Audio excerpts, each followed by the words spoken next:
You know us, we tell the truth, the whole truth, and nothing but the truth. We are legion. We do not forgive.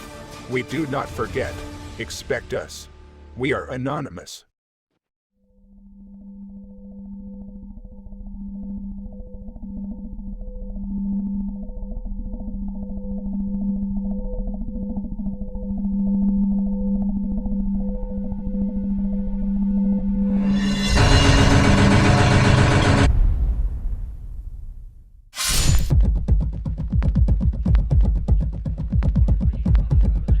The old appeals to racial, sexual, and religious chauvinism, to rabid nationalist fervor, are beginning not to work. Business of who I am and whether I'm good or bad or achieving or not, all that's learned along the way. Just a ride.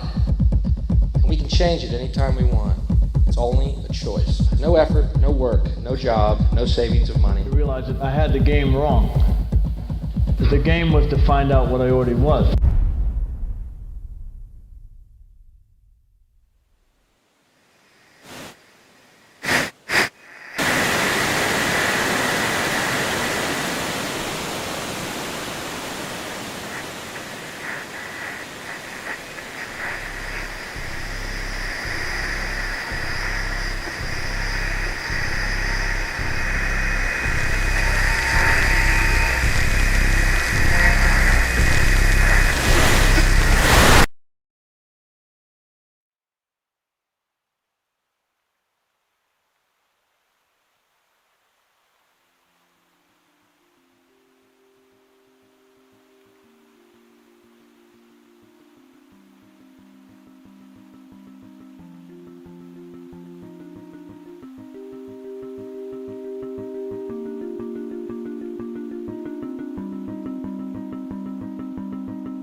We were saying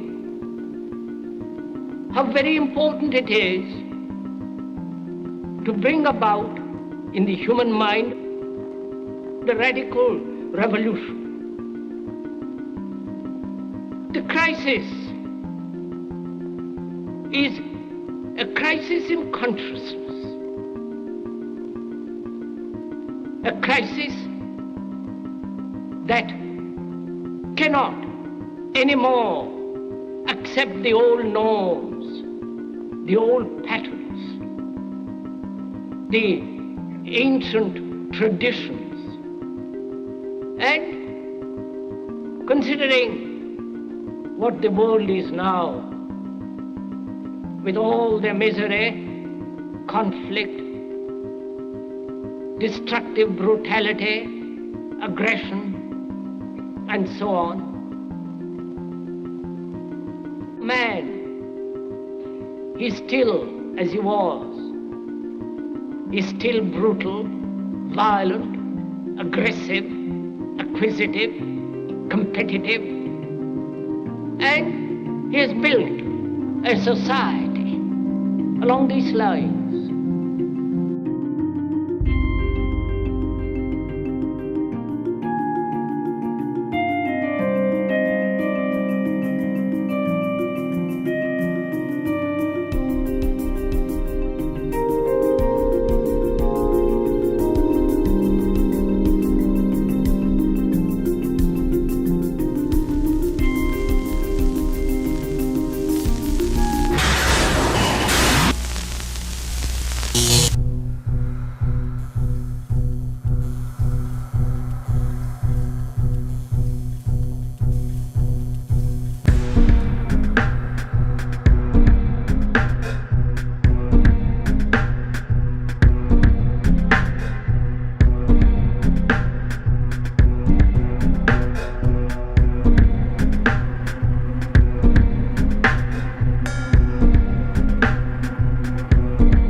Society today is composed of a series of institutions. From political institutions, legal institutions, religious institutions, to institutions of social class, familial values, and occupational specialization. it is obvious the profound influence these traditionalized structures have in shaping our understandings and perspectives. Yet, of all the social institutions we are born into, directed by, and conditioned upon, there seems to be no system as taken for granted and misunderstood as the monetary system. Taking on nearly religious proportions, the established monetary institution exists as one of the most unquestioned forms of faith there is. How money is created, the policies by which it is governed, and how it truly affects society are unregistered interests of the great majority of the population.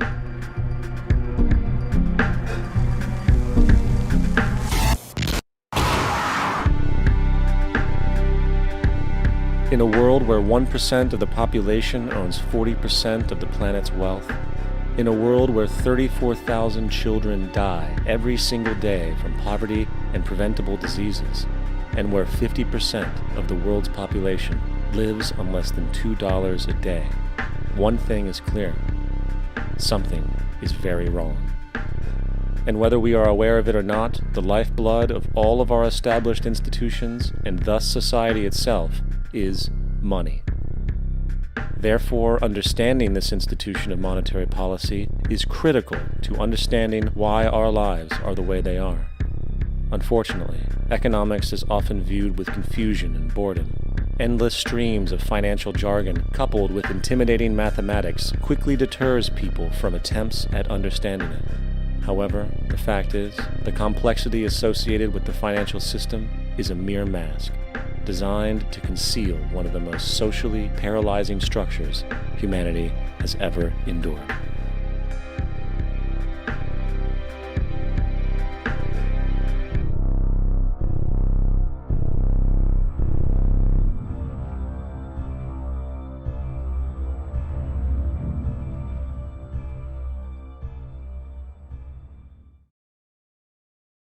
A number of years ago, the Central Bank of the United States, the Federal Reserve, produced a document entitled Modern Money Mechanics.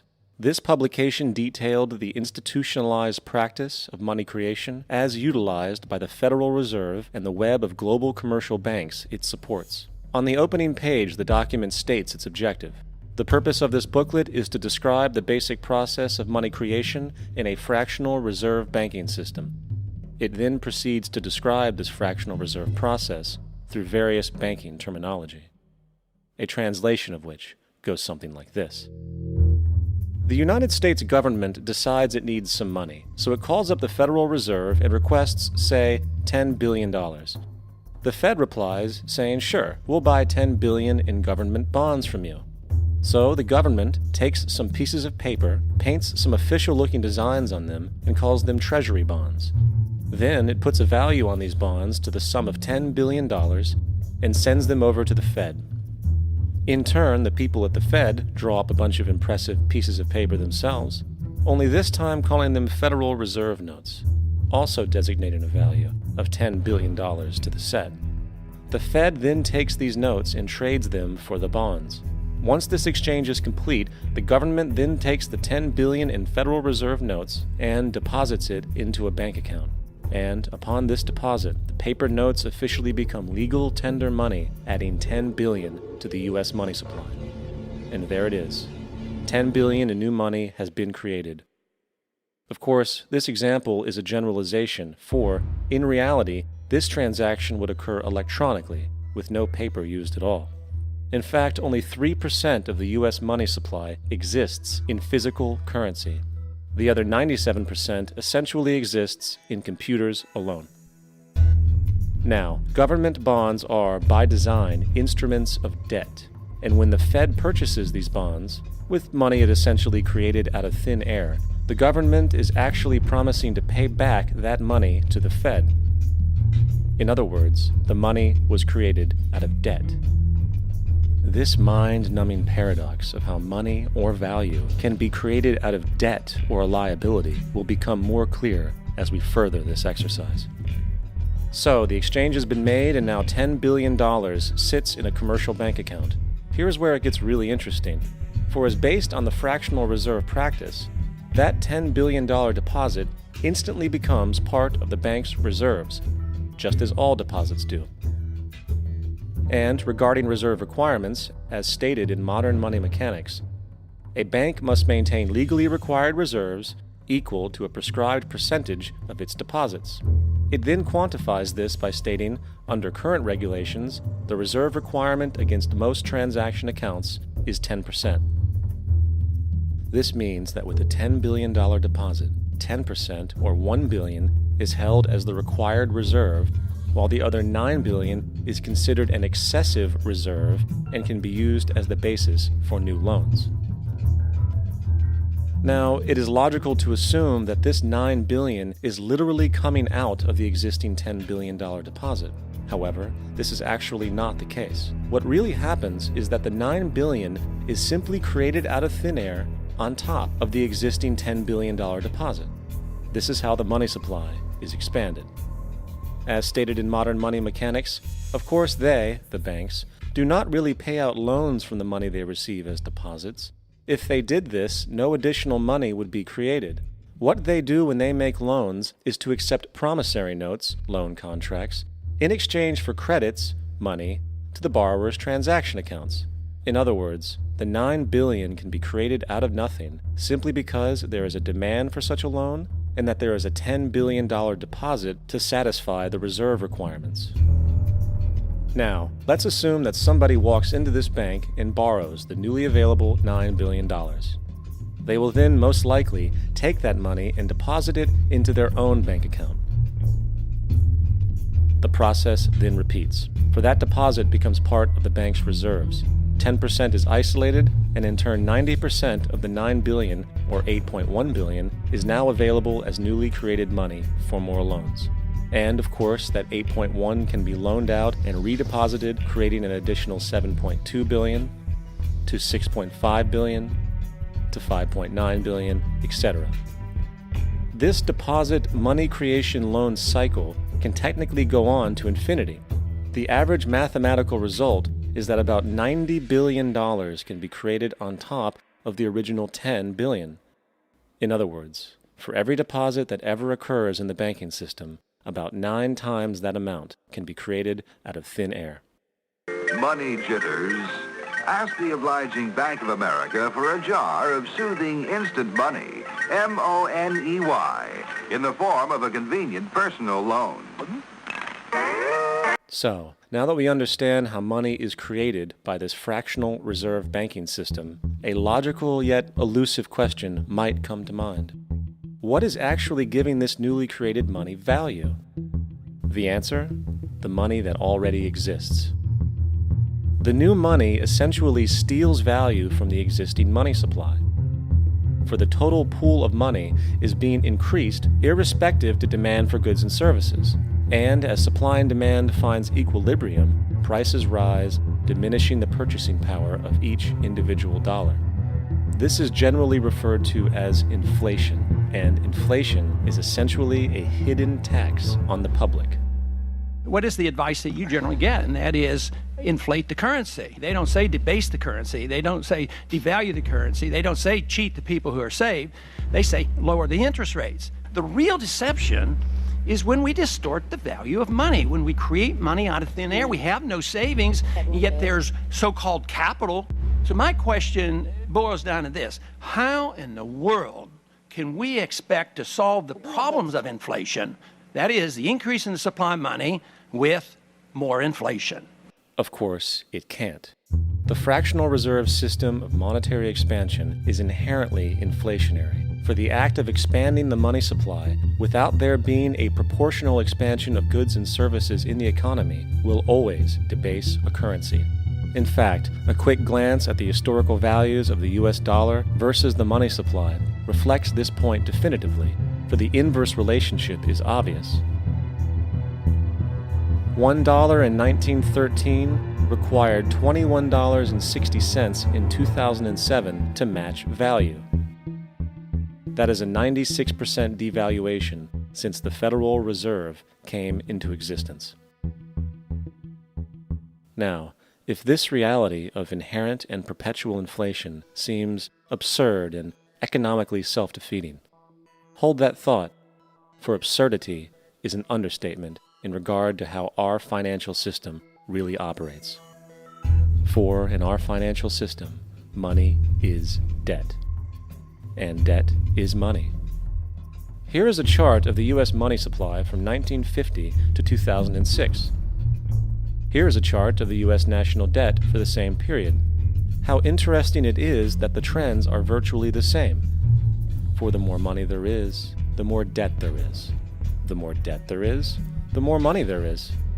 To put it a different way, every single dollar in your wallet is owed to somebody by somebody. For remember, the only way the money can come into existence is from loans.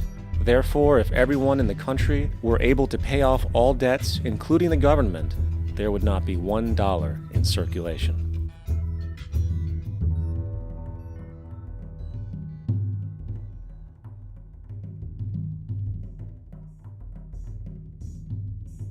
In fact, the last time in American history the national debt was completely paid off was in 1835 after President Andrew Jackson shut down the central bank that preceded the Federal Reserve. In fact, Jackson's entire political platform essentially revolved around his commitment to shut down the central bank, stating at one point, "The bold efforts the present bank has made to control the government are but premonitions of the fate that awaits the American people, should they be deluded into a perpetuation of this institution or the establishment of another like it." Unfortunately, his message was short-lived, and the international bankers succeeded to install another central bank in 1913, the Federal Reserve. And as long as this institution exists, perpetual debt is guaranteed. Now, so far we have discussed the reality that money is created out of debt, through loans.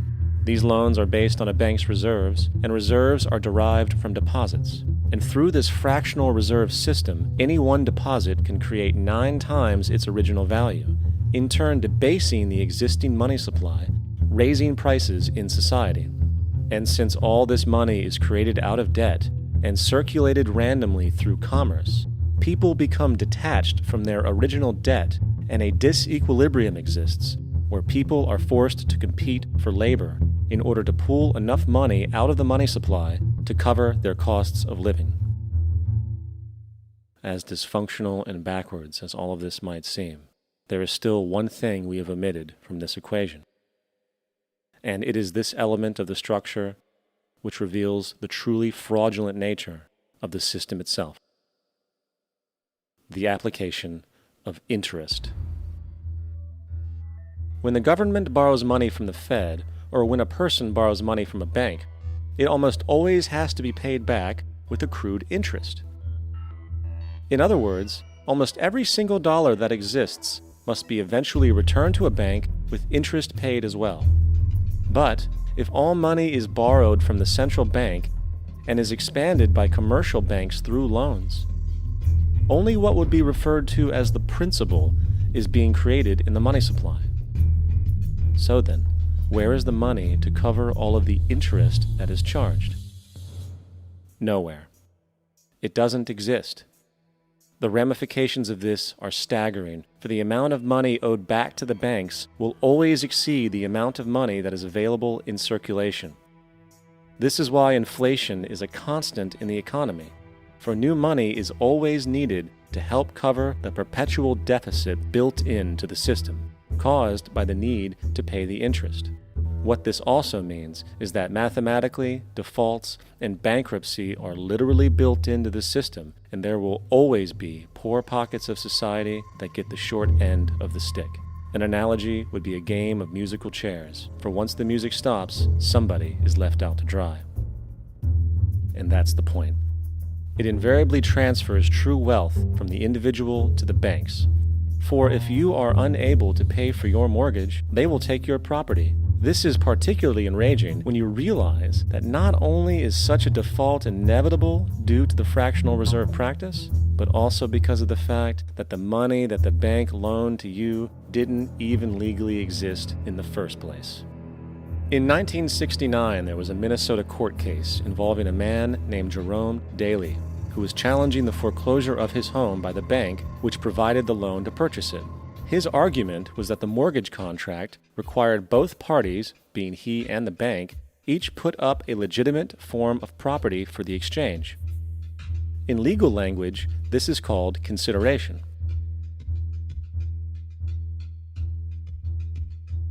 Mr. Daly explained that the money was, in fact, not the property of the bank, for it was created out of nothing as soon as the loan agreement was signed. Remember what modern money mechanics stated about loans? What they do when they make loans is to accept promissory notes in exchange for credits. Reserves are unchanged by the loan transactions, but deposit credits constitute new additions to the total deposits of the banking system. In other words, the money doesn't come out of their existing assets. The bank is simply inventing it, putting up nothing of its own except for a theoretical liability on paper.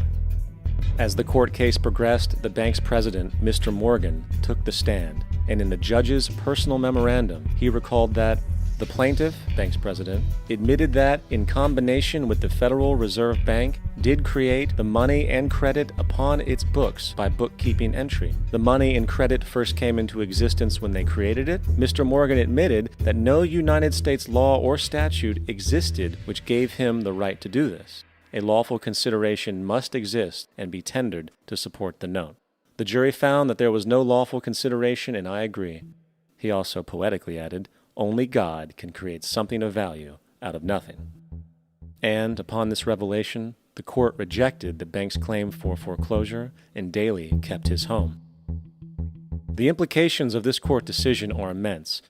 For every time you borrow money from a bank, whether it is a mortgage loan or a credit card charge, the money given to you is not only counterfeit, it is an illegitimate form of consideration, and hence voids the contract to repay, for the bank never had the money as property to begin with.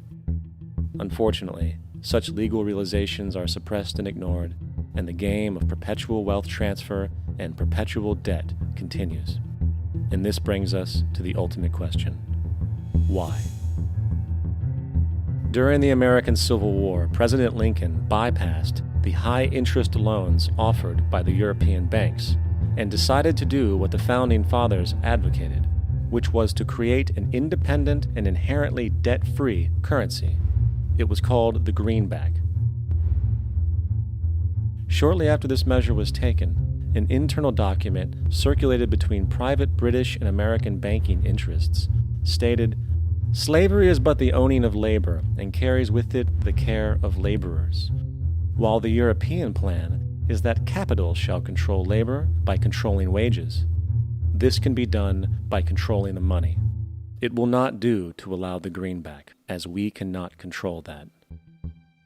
The fractional reserve policy perpetrated by the Federal Reserve, which has spread in practice to the great majority of banks in the world, is, in fact, a system of modern slavery.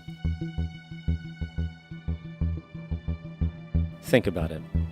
Money is created out of debt. And what do people do when they are in debt? They submit to employment to pay it off. But if money can only be created out of loans, how can society ever be debt-free? It can't. And that's the point.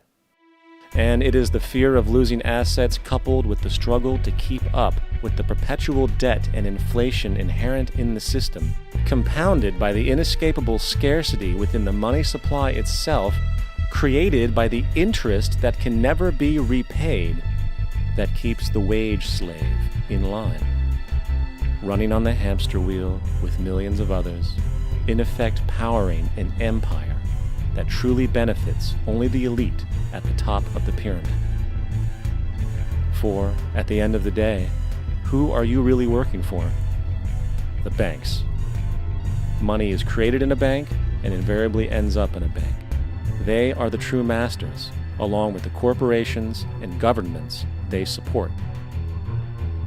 Physical slavery requires people to be housed and fed. Economic slavery requires people to feed and house themselves. It is one of the most ingenious scams for social manipulation ever created, and at its core, it is an invisible war against the population. Debt is the weapon used to conquer and enslave societies, and interest is its prime ammunition. And as the majority walks around oblivious to this reality, the banks, in collusion with governments and corporations, continue to perfect and expand their tactics of economic warfare, spawning new bases, such as the World Bank and International Monetary Fund, while also inventing a new type of soldier, the birth of the economic hitman.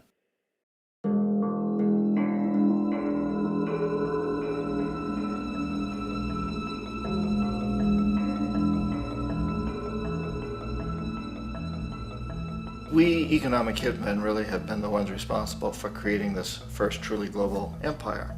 And we work many different ways.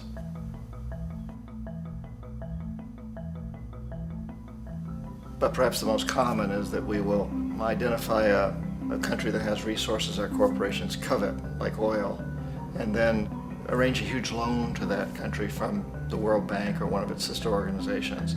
But the money never actually goes to the country. Instead, it goes to our big corporations to build infrastructure projects in that country, power plants, industrial parks, ports, things that benefit a few rich people in that country, in addition to our corporations, but really don't help the majority of the people at all. However, those people, the whole country is left holding a huge debt. It's such a big debt they can't repay it, and that's part of the plan, that they can't repay it. And so at some point, we economic hitmen go back to them and say, listen, you owe us a lot of money, can't pay your debt, so sell your oil real cheap to our oil companies. Allow us to build a military base in your country, or send troops in support of ours to someplace in the world like Iraq, or vote with us on the next UN vote. To have their electric utility company privatized and their water and sewage system privatized and sold to U.S. corporations or other multinational corporations. So there was that whole mushrooming thing, and it's so typical of the way the IMF and the World Bank work, that you put a country in debt, it's such a big debt it can't pay it, and then you offer to refinance that debt and pay even more interest. And you demand this quid pro quo, which you call a conditionality or good governance, which means basically that they've got to sell off their resources, including many of their social services, their utility companies, their school systems sometimes, their penal systems, their insurance systems, to foreign corporations. So it's a double, triple, quadruple whammy. The precedent for economic hitmen really began back in the early 50s when democratically elected Mossadegh, who was elected in Iran, he was considered to be the hope for democracy in the Middle East and around the world. He was Time Magazine's Man of the Year. But one of the things that he'd run on and began to implement was the idea that foreign oil companies needed to pay the Iranian people a lot more for the oil that they were taking out of Iran. The Iranian people should benefit from their own oil. Strange policy. We didn't like that, of course. But we were afraid to do what we normally were doing, which was to send in the military. Instead, we sent in one CIA agent, Kermit Roosevelt, Teddy Roosevelt's relative. And Kermit went in with a few $1 million and was very, very effective and efficient. And in a short amount of time, he managed to get Mossadegh overthrown and brought in the Shah of Iran to replace him, who always was favorable to oil. And it was extremely effective. Bombs overflow Tehran. Army officers shout that Mossadegh has surrendered and his regime as virtual dictator of Iran is ended. Pictures of the Shah are paraded through the streets as sentiment reverses. The Shah is welcomed home. So back here in the United States, in Washington, people looked around and said, wow, that was easy and cheap. So this established a whole new way of manipulating countries, of creating empire.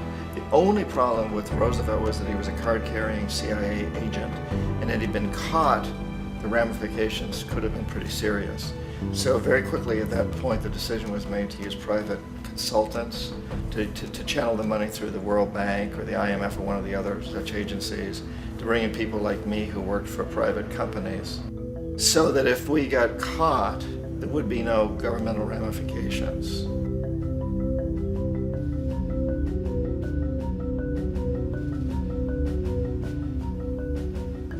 When Arbenz became president of Guatemala, the country was very much under the thumbs of United Fruit Company, the big international corporations. And Arbenz ran on this ticket that says, you know, we want to get the land back to the people. And once he took power, he was implementing policies that would that would do exactly that, give land rights back to the people. United Fruit didn't like that very much.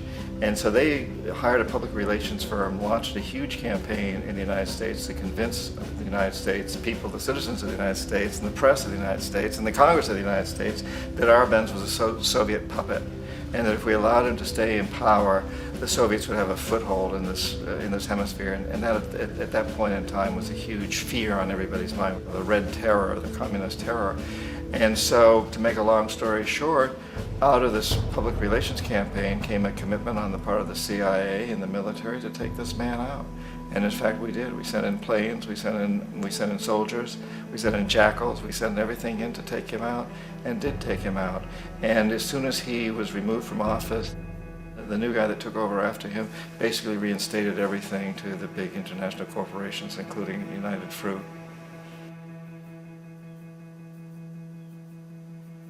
Ecuador for many, many years had been ruled by pro-US dictators, often relatively brutal. Then it was decided that they were going to have a truly democratic election. Jaime Roldos ran for office, and his main goal, he said, as president would be to make sure that Ecuador's resources were used to help the people. And he won, overwhelming, by more votes than anybody had ever won anything in Ecuador. And he began to implement these policies to make sure that the profits from oil went to help the people. Well, we didn't like that in the United States. I was sent down as one of several economic hitmen to change Roldos, to corrupt him, to bring him around, to let him know, okay, you can get very rich, you and your family, if you play our game, but if you continue to try to keep these policies you've promised, you're going to go. He wouldn't listen. He was assassinated. As soon as the plane crashed, the whole area was cordoned off. The only people allowed in were U.S. military from a nearby base and some of the Ecuadorian military. When an investigation was launched, 2 of the key witnesses died in car accidents before they had a chance to testify. A lot of very, very strange things that went on around the assassination of Jaime Roldos. I, like most people who've really looked at this case, have absolutely no doubt that it was an assassination. And of course, in my position as an economic hitman, I was always expecting something to happen to Jaime, whether it be a coup or assassination, I wasn't sure, but that he would be taken down because he was not being corrupted. He would not allow himself to be corrupted the way we wanted to corrupt him. Omar Torrijos, president of Panama, was one of my favorite people. I really, really liked him. He was very charismatic. He was a guy who really wanted to help his country. And when I tried to bribe him or corrupt him, he said, look, John, he called me Juanito. He said, look, Juanito, I don't need the money. What I really need is for my country to be treated fairly. I need for the United States to repay the debts that you owe my people for all the destruction you've done here. I need to be in a position where I can help other Latin American countries win their independence and be free of this terrible presence from the north that you people are exploiting us so badly. I need to have the Panama Canal back in the hands of the Panamanian people. That's what I want. And so, leave me alone. Don't try to bribe me. It was 1981, and in May, Jaime Roldos was assassinated. And Omar was very aware of this. Torrijos got his family together and he said, I'm probably next, but it's okay because I've done what I came here to do. I've renegotiated the canal. The canal will now be in our hands. He just finished negotiating the treaty with Jimmy Carter. In June of that same year, just a couple of months later, he also went down in an airplane crash, which there's no question was executed by CIA-sponsored jackals. Tremendous amount of evidence that one of Torrijos' security guards handed him at the last moment as he was getting on the plane a tape recorder, a small tape recorder that contained a bomb.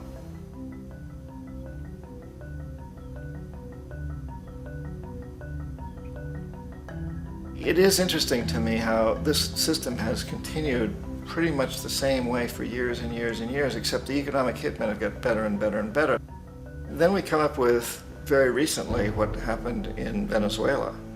In 1998, Hugo Chavez gets elected president, following a long line of presidents who had been very corrupt and basically destroy the economy of the country. And Chavez was elected amidst all that.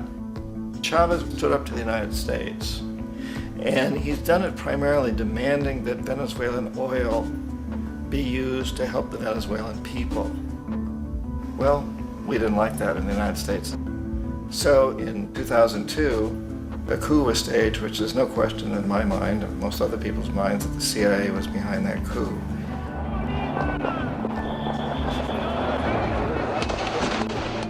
The way that that coup was fomented was very reflective of what Kermit Roosevelt had done in Iran, of paying people to go out into the streets, to riot, to protest, to say this Chavez is very unpopular.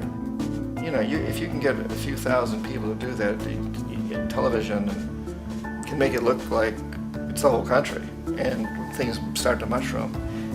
Except in the case of Chavez, he was smart enough, and the people were so strongly behind him that they overcame it, which was a phenomenal moment in the history of Latin America.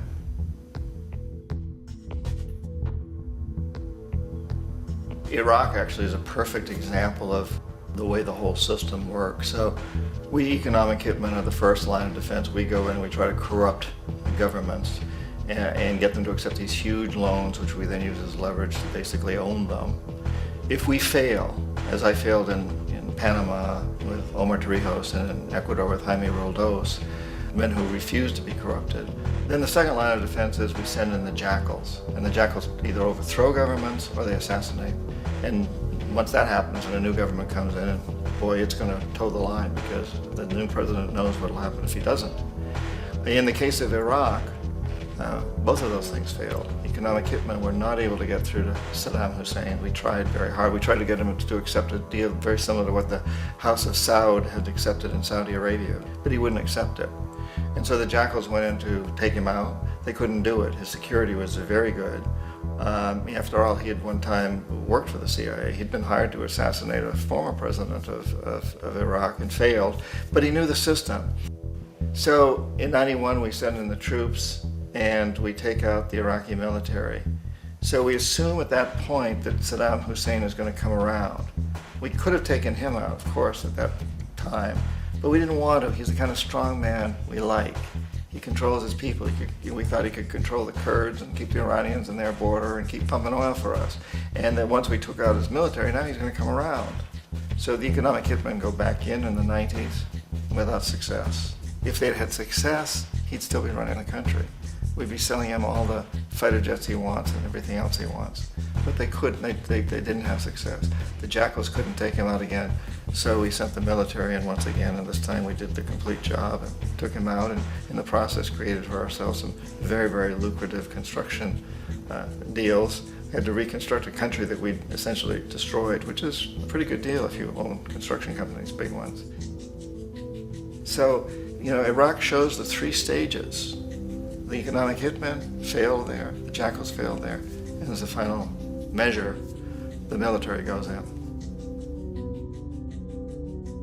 And in that way, we've really created an empire, but we've done it very, very subtly. It's clandestine. All the empires of the past were built on the military, and everybody knew they were building them. So the British knew they were building them, the French, the Germans, the Romans, the Greeks, and they were proud of it. And they always had some excuse, like spreading civilization, spreading some religion, something like that. But they knew they were doing it. We don't. The majority of the people in the United States have no idea that we're living off the benefits of a clandestine empire, that today there's more slavery in the world than ever before. And then you have to ask yourself, well, if it's an empire, then who's the emperor? Obviously, our presidents of the United States are not emperors. An emperor is someone who's not elected, doesn't serve a limited term, and doesn't report to anyone, essentially. So you can't classify our presidents that way. But we do have what I consider to be the equivalent of the emperor, and it's what I call the corporatocracy. The corporatocracy is this group of individuals who run our biggest corporations, and they really act as the emperor of this empire. They control our media, either through direct ownership or advertising. They control most of our politicians because they finance their campaigns, either through their corporations or through personal contributions that come out of the corporations. They're not elected. They don't serve a limited term. They don't report to anybody. And at the very top of the corporatocracy, you really can't tell whether a person's working for a private corporation or the government because they're always moving back and forth. So, you've got a guy who one moment is the president of a big construction company like Halliburton, and the next moment he's vice president of the United States, or the president who is in the oil business. And this is true whether you've got Democrats or Republicans in the office. You have them moving back and forth through the revolving door. And in a way, our government is invisible a lot of the time, and its policies are carried out by our corporations on one level or another. And then again, the policies of the government are basically forged by the corporatocracy and then presented to the government. They become government policies. So it's an incredibly cozy relationship. This isn't a conspiracy theory type of thing. These people don't have to get together and plot to do things. They all basically work under one primary assumption, and that is that they must maximize profits regardless of the social and environmental costs.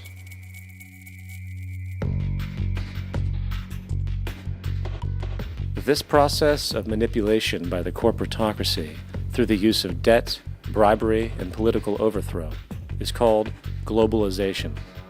Just as the Federal Reserve keeps the American public in a position of indentured servitude through perpetual debt, inflation, and interest, the World Bank and IMF serve this role on a global scale. The basic scam is simple. Put a country in debt either by its own indiscretion or through corrupting the leader of that country, then impose conditionalities or structural adjustment policies, often consisting of the following. Currency devaluation. When the value of a currency drops, so does everything valued in it. This makes indigenous resources available to predator countries at a fraction of their worth. Large funding cuts for social programs. These usually include education and healthcare, compromising the well-being and integrity of the society, leaving the public vulnerable to exploitation. Privatization of state-owned enterprises. This means that socially important systems can be purchased and regulated by foreign corporations for profit. For example, in 1999, the World Bank insisted that the Bolivian government sell the public water system of its third largest city to a subsidy of the U.S. corporation Bechtel. As soon as this occurred, water bills for the already impoverished local residents skyrocketed. It wasn't until after a full-blown revolt by the people that the Bechtel contract was nullified. Then there is trade liberalization, or the opening up of the economy through removing any restrictions on foreign trade.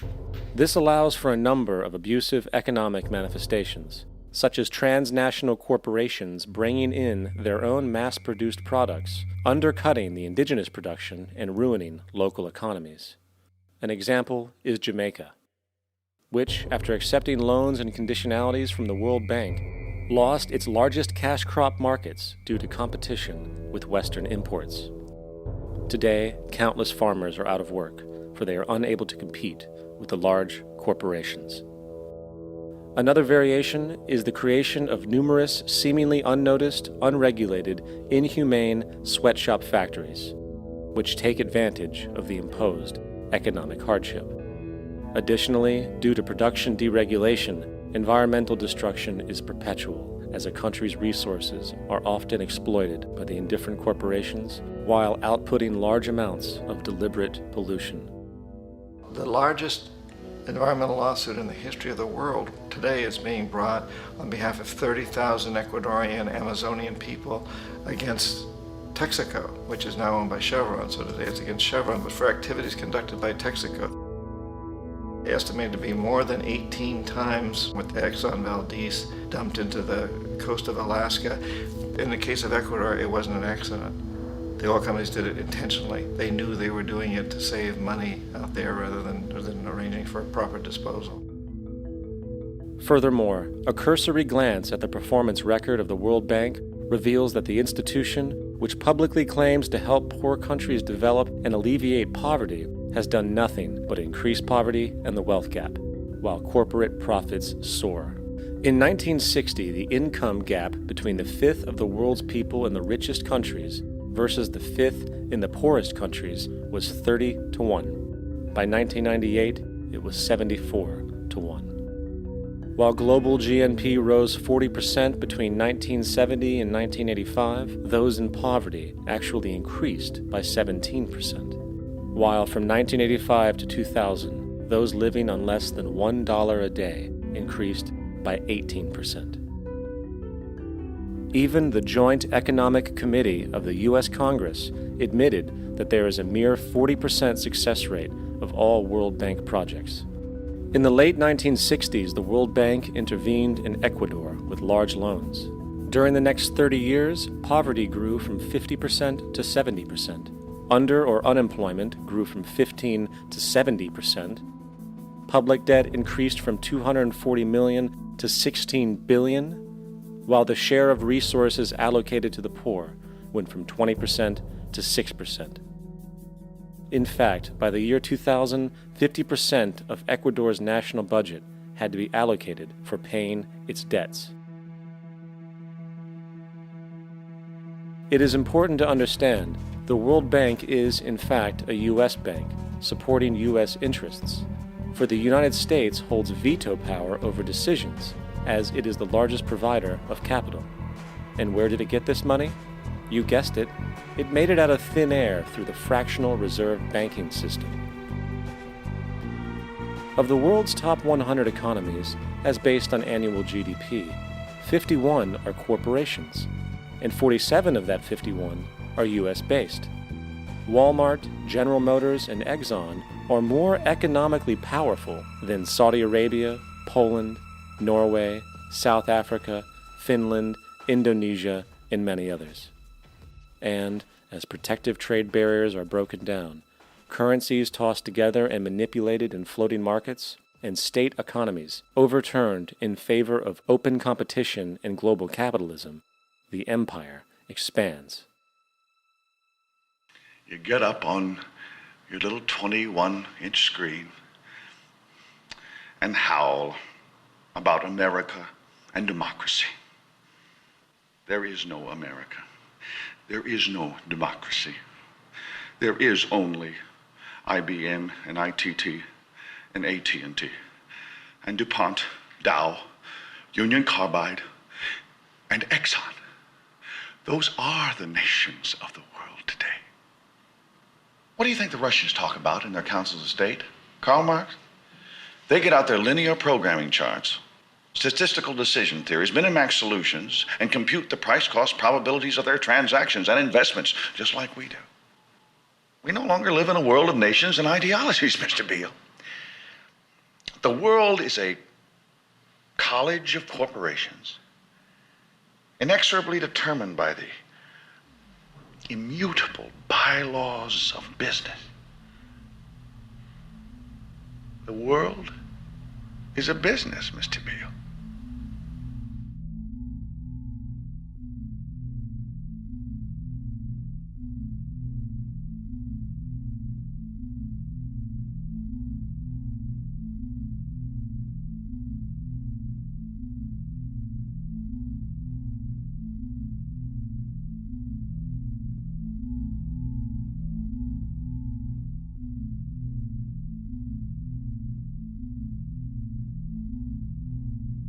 The world is being taken over by a handful of business powers who dominate the natural resources we need to live while controlling the money we need to obtain these resources.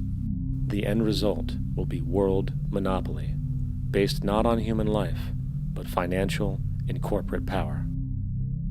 And as the inequality grows, naturally more and more people are becoming desperate.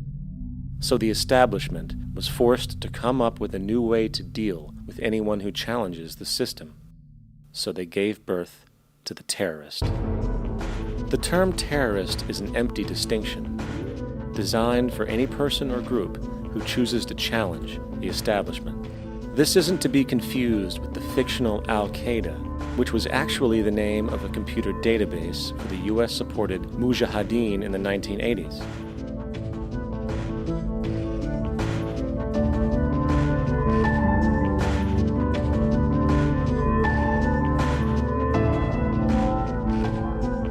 In 2007, the Department of Defense received $161.8 billion for the so-called global war on terrorism. According to the National Counterterrorism Center, in 2004, roughly 2,000 people were killed internationally due to supposed terrorist acts. Of that number, 70 were American. Using this number as a general average, which is extremely generous, it is interesting to note that twice as many people die from peanut allergies a year than from terrorist acts. Concurrently, the leading cause of death in America is coronary heart disease, killing roughly 450,000 each year. And in 2007, the government's allocation of funds for research on this issue was about $3 billion.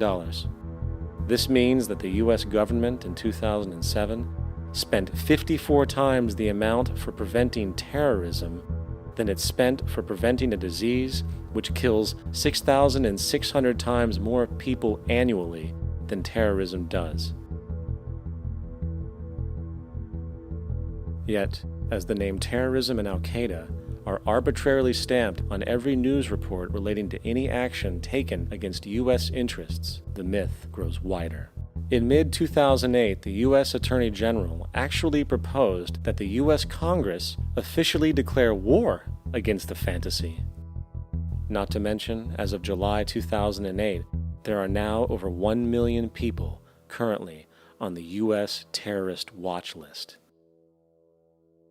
These so-called counterterrorism measures, of course, have nothing to do with social protection, and everything to do with preserving the establishment amongst the growing anti-American sentiment both domestically and internationally, which is legitimately founded on the greed-based corporate empire expansion that is exploiting the world.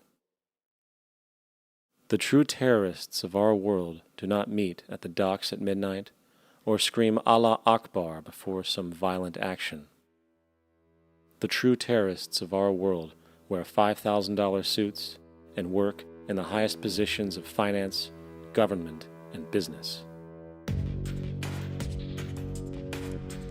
So, what do? How do we stop a system of greed and corruption that has so much power and momentum? How do we stop this aberrant group behavior which feels no compassion for, say, the millions slaughtered in Iraq and Afghanistan, so the corporatocracy can control energy resources and opium production for Wall Street profit?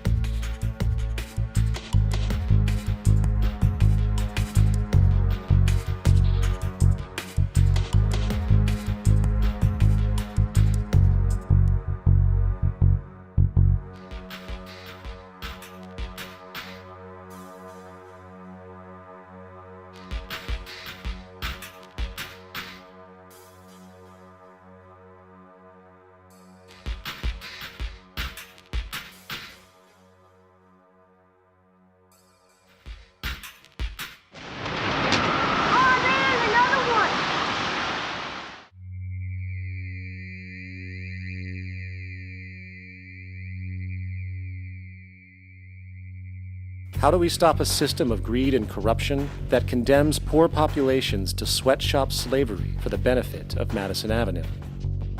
Or that engineers false flag terror attacks for the sake of manipulation? Or that generates built-in modes of social operation which are inherently exploitative? Or that systematically reduces civil liberties and violates human rights in order to protect itself from its own shortcomings?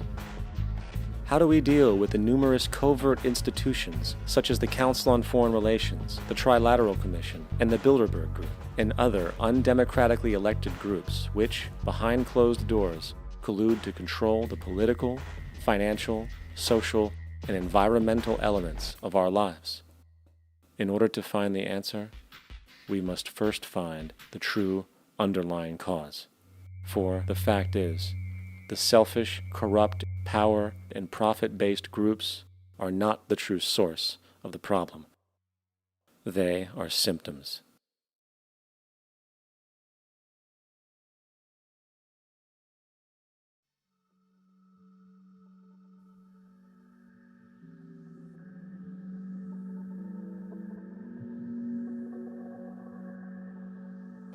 My name is Jock Fresco. I'm an industrial designer and a social engineer.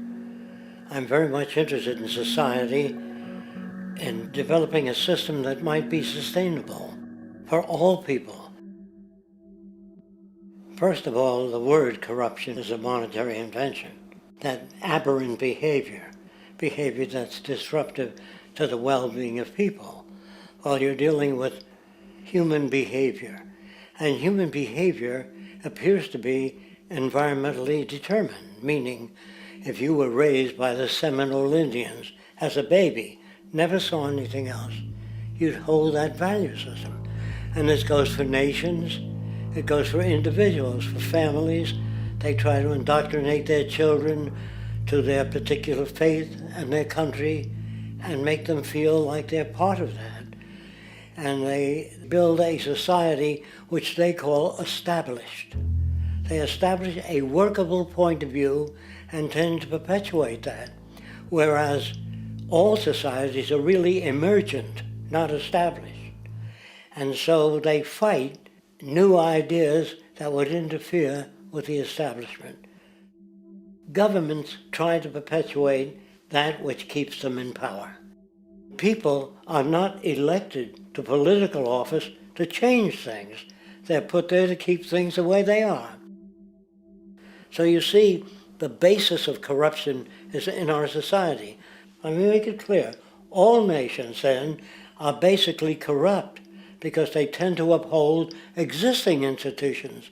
I don't mean to uphold or downgrade all nations, but communism, socialism, fascism, the free enterprise system, and all other subcultures are the same. They are all basically corrupt. The most fundamental characteristic of our social institutions is the necessity for self-preservation. Whether dealing with a corporation, a religion, or a government, the foremost interest is to preserve the institution itself. For instance, the last thing an oil company would ever want is the utilization of energy that was outside of its control, for it makes that company less relevant to society. Likewise, the Cold War and the collapse of the Soviet Union was, in reality, a way to preserve and perpetuate the established economic and global hegemony of the United States. Similarly, religions condition people to feel guilty for natural inclinations, each claiming to offer the only path to forgiveness and salvation. At the heart of this institutional self-preservation lies the monetary system, for it is money that provides the means for power and survival. Therefore, just as a poor person might be forced to steal in order to survive, it is a natural inclination to do whatever is needed to continue an institution's profitability. This makes it inherently difficult for profit-based institutions to change, for it puts in jeopardy not only the survival of large groups of people, but also the coveted materialistic lifestyles associated with affluence and power. Therefore, the paralyzing necessity to preserve an institution, regardless of its social relevance, is largely rooted in the need for money or profit.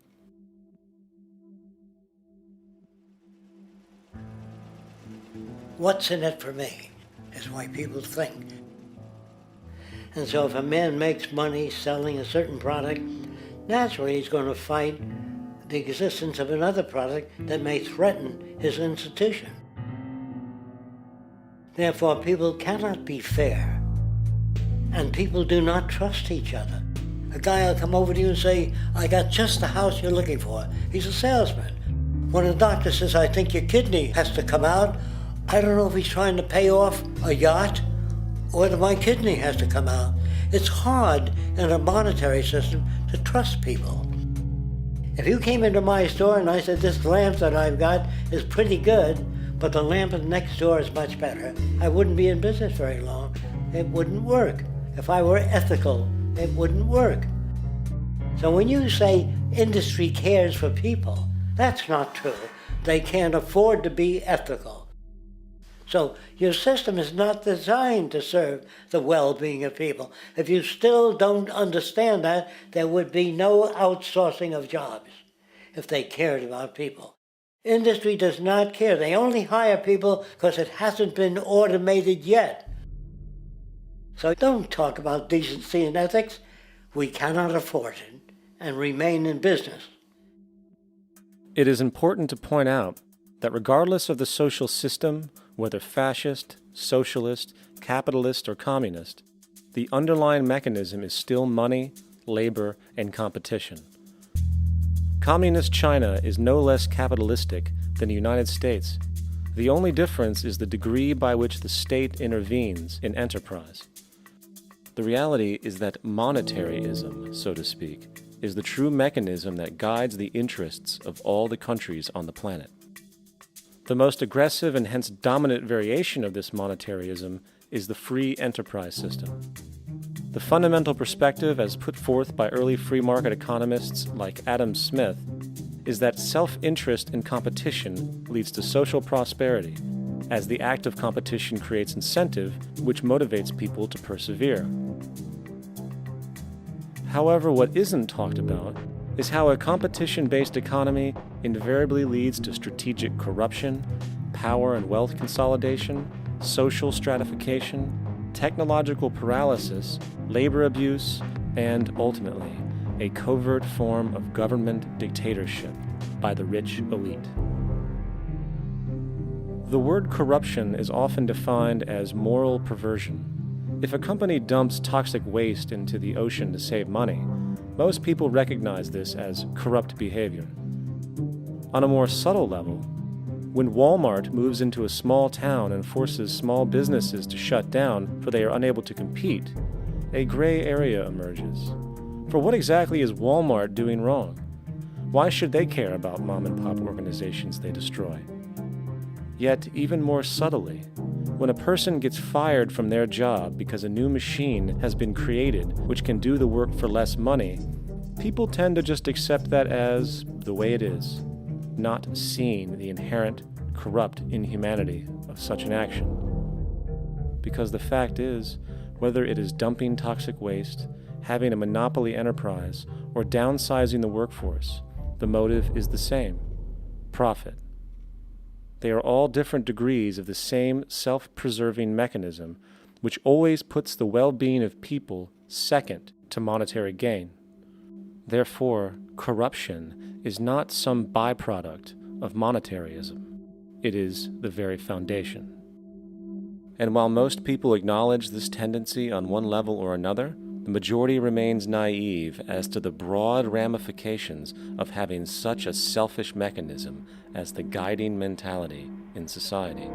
Internal documents show that after this company positively, absolutely knew that they had a medication that was infected with the AIDS virus, they took the product off the market in the U.S. and then they dumped it in France, Europe, Asia, and Latin America. The U.S. government allowed it to happen. The FDA allowed this to happen. And now the government is completely looking the other way. Thousands of innocent hemophiliacs have died from the AIDS virus. This company knew absolutely that it was infected with AIDS. They dumped it because they wanted to turn this disaster into a profit.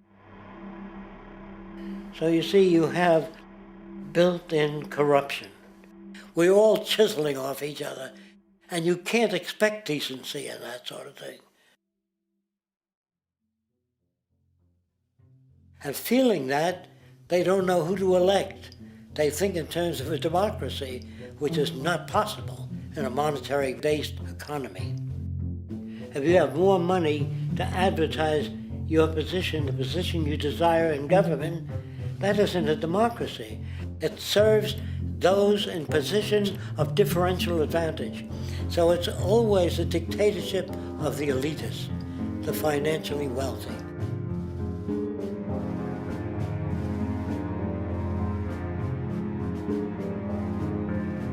It is an interesting observation to note how seemingly unknown personalities magically appear on the scene as presidential candidates. Then, before you know it, somehow you are left to choose from a small group of extremely wealthy people who suspiciously have the same broad social view. Obviously, it's a joke. The people placed on the ballot are done so because they have been pre-decided to be acceptable by the established financial powers who actually run the show. Yet, many who understand this illusion of democracy often think If only we could just get our honest, ethical politicians in power, then we would be okay. Well, while this idea, of course, seems reasonable in our established-oriented worldview, it is, unfortunately, another fallacy. For when it really comes down to what is actually important, the institution of politics, and thus politicians themselves, have absolutely no true relevance as to what makes our world and society function. It's not politicians that can solve problems. They have no technical capabilities. They don't know how to solve problems. Even if they were sincere, they don't know how to solve problems. It's the technicians that produce the desalination plants. It's the technicians that give you electricity, that give you motor vehicles, that heat your house and cool it in the summertime. It's technology that solves problems, not politics. Politics cannot solve problems because they're not trained to do so. Very few people today stop and consider what it is that actually improves their lives. Is it money? Obviously not. One cannot eat money or stuff money into their car to get it to run. Is it politics? All politicians can do is create laws, establish budgets, and declare war. Is it religion? Of course not. Religion creates nothing except intangible emotional solace for those who require it. The true gift that we as human beings have, which has been solely responsible for everything that has improved our lives, is technology. What is technology? Technology is a pencil which allows one to solidify ideas on paper for communication. Technology is an automobile which allows one to travel faster than feet would allow. Technology is a pair of eyeglasses which enables sight for those who need it. Applied technology itself is merely an extension of human attributes which reduces human effort, freeing humans from a particular chore or problem. Imagine what your life would be like today without a telephone, or an oven, or a computer, or an airplane. Everything in your home, which you take for granted, from a doorbell, to a table, to a dishwasher, is technology, generated from the creative, scientific ingenuity of human technicians. Not money, politics, or religion. These are false institutions. And writing your congressman is fantastic. They tell you to write your congressman if you want something done. The men in Washington should be at the forefront of technology, the forefront of human studies, the forefront of crime, all the factors that shape human behavior. You don't have to write your congressman. What kind of people are they that are appointed to do that job? The future will have great difficulty. And the question that's raised by politicians is, how much will a project cost? The question is not, how much will it cost? Do we have the resources? And we have the resources today to house everyone, build hospitals all over the world, build schools all over the world, the finest equipment and labs for teaching and doing medical research. So you see, we have all that, but we're in a monetary system. And in a monetary system, there's profit. And what is the fundamental mechanism that drives the profit system besides self-interest? What is it exactly that maintains that competitive edge at its core? Is it high efficiency and sustainability? No, that isn't part of their design. Nothing produced in our profit-based society is even remotely sustainable or efficient. If it was, there wouldn't be a multi-million-dollar-a-year service industry for automobiles. Nor would the average lifespan for most electronics be less than 3 months before they're obsolete. Is it abundance? Absolutely not. Abundance, as based on the laws of supply and demand, is actually a negative thing. If a diamond company finds 10 times the usual amount of diamonds during their mining, it means the supply of diamonds has increased, which means the cost and profit per diamond drops. The fact is, efficiency, sustainability, and abundance are enemies of profit. To put it into a word, it is the mechanism of scarcity that increases profits. What is scarcity? Based on keeping products valuable. Slowing up production on oil raises the price. Maintaining scarcity of diamonds keeps the price high.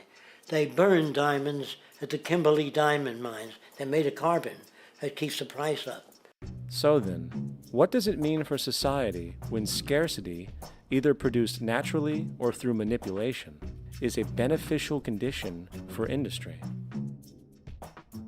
It means that sustainability and abundance will never ever occur in a profit system, for it simply goes against the very nature of the structure. Therefore, it is impossible to have a world without war or poverty. It is impossible to continually advance technology to its most efficient and productive states. And, most dramatically, it is impossible to expect human beings to behave in truly ethical or decent ways.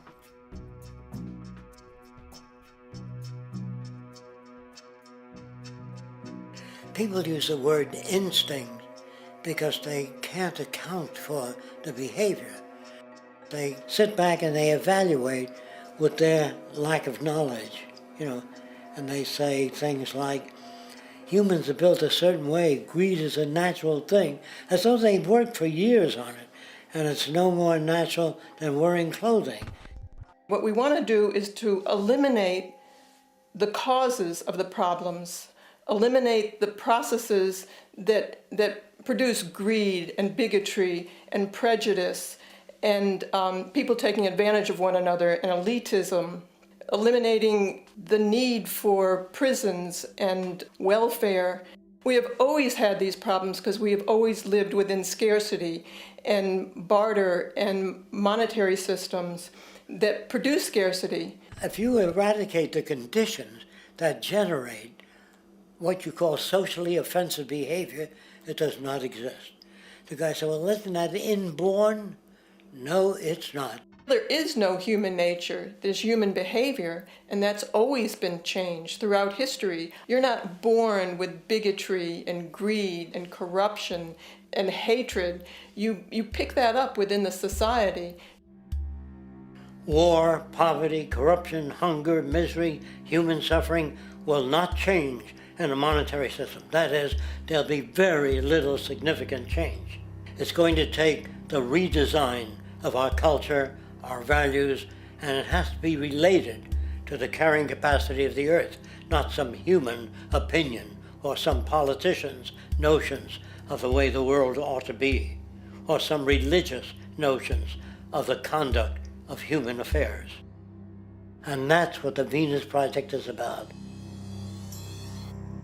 The society that we're about to talk about is a society that is free of all the old superstitions, incarceration, prisons, police, cruelty, and law. All laws will disappear, and the professions will disappear that are no longer valid, such as stockbrokers, bankers, advertising, gone forever, because it's no longer relevant. When we understand that it is technology devised by human ingenuity which frees humanity and increases our quality of life, we then realize that the most important focus we can have is on the intelligent management of the Earth's resources. For it is from these natural resources we gain the materials to continue our path of prosperity. Understanding this, we then see that money fundamentally exists as a barrier to these resources, for virtually everything has a financial cost. And why do we need money to obtain these resources? Because of real or assumed scarcity. We don't usually pay for air and tap water because it is in such high abundance, selling it would be pointless. So then, logically speaking, if resources and technologies applicable to creating everything in our societies, such as houses, cities, and transportation, were in high enough abundance, there would be no reason to sell anything. Likewise, if automation and machinery was so technologically advanced as to relieve human beings of labor, there would be no reason to have a job. And with these social aspects taken care of, there would be no reason to have money at all. So the ultimate question remains. Do we on Earth have enough resources and technological understanding to create a society of such abundance that everything we have now could be available without a price tag and without the need for submission through employment? Yes, we do. We have the resources and technology to enable this at a minimum, along with the ability to raise the standard of living so high that people in the future will look back at our civilization now and gawk at how primitive and immature our society was. What the Venus Project proposes is an entirely different system that's updated to present-day knowledge. We've never given scientists the problem of how do you design a society which would eliminate boring and monotonous jobs, that would eliminate accidents in transportation, that would enable people to have a high standard of living, that would eliminate poisons in our food, that would give us other sources of energy that are clean and efficient. We can do that out there.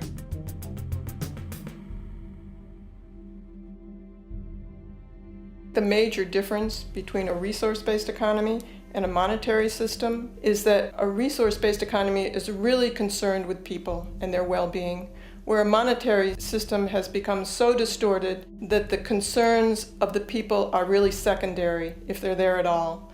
The products that are turned out are for how much money you can get. If there is a problem in society and you can't earn money from solving that problem, then it won't be done.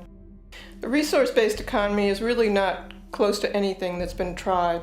And with all our technology today, we can create abundance. It could be used to improve everyone's lifestyle. Abundance all over the world if we use our technology wisely and maintain the environment. It's a very different system, and it's very hard to talk about because the public is not that well enough informed as to the state of technology.